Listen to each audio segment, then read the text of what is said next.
Assalamualaikum warahmatullahi wabarakatuh.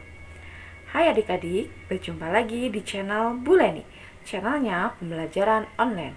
Tapi sebelum itu jangan lupa subscribe dan tekan lonceng notifikasinya agar kalian tidak ketinggalan update video dari channel ini. Pembelajaran 1 pada tema 1 kali ini akan membahas tentang pelajaran IPA dan bahasa Indonesia. Pernahkah kalian memperhatikan gerak hewan dan manusia?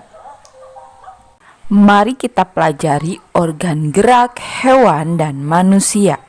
Sebelumnya, ada yang tahu apa itu organ gerak? Perhatikan teks berikut. Organ gerak manusia dan hewan.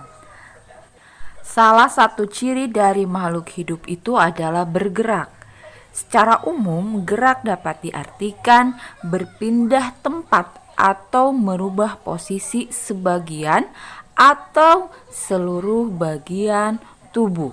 Paham ya tentang gerak? Nah, sekarang gerak pada manusia dan hewan menggunakan organ gerak yang tersusun dalam sistem gerak. Nah, kita bisa bergerak itu ternyata ada alatnya ya. Ada alat yang disebut dengan organ gerak. Organ gerak berguna untuk berjalan, berlari, melompat, meloncat, memegang, menggali. Pokoknya segala bentuk gerak itu dikendalikan oleh organ gerak.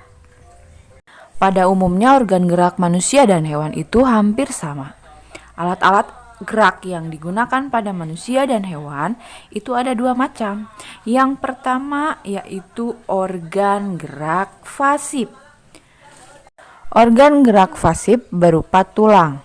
Dan yang kedua adalah organ gerak aktif.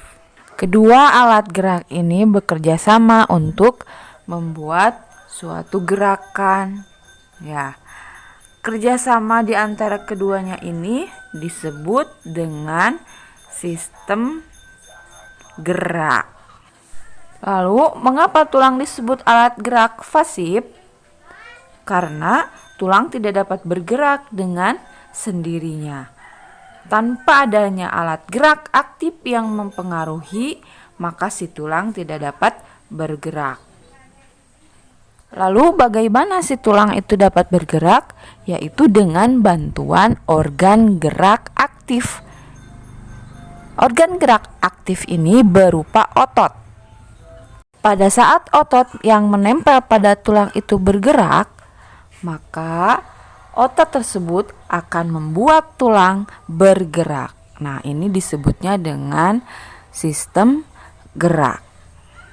Ada kerjasama antara organ gerak pasif dan organ gerak aktif. Selanjutnya kita masuk ke pelajaran bahasa Indonesia. Kita akan membahas tentang ide pokok suatu paragraf. Ide pokok adalah gagasan yang menjadi dasar sebuah paragraf. Biasanya disajikan dalam bentuk kalimat utama, baik di depan, di tengah, atau di belakang. Perhatikan paragraf berikut ini. Pada paragraf tersebut, kita telaah, kita cari mana yang dimaksud dengan ide pokok.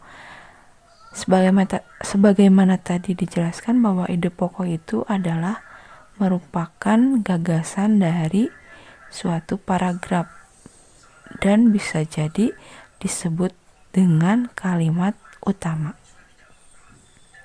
Pada paragraf tersebut, yang menjadi ide pokoknya adalah salah satu ciri dari makhluk hidup itu adalah bergerak.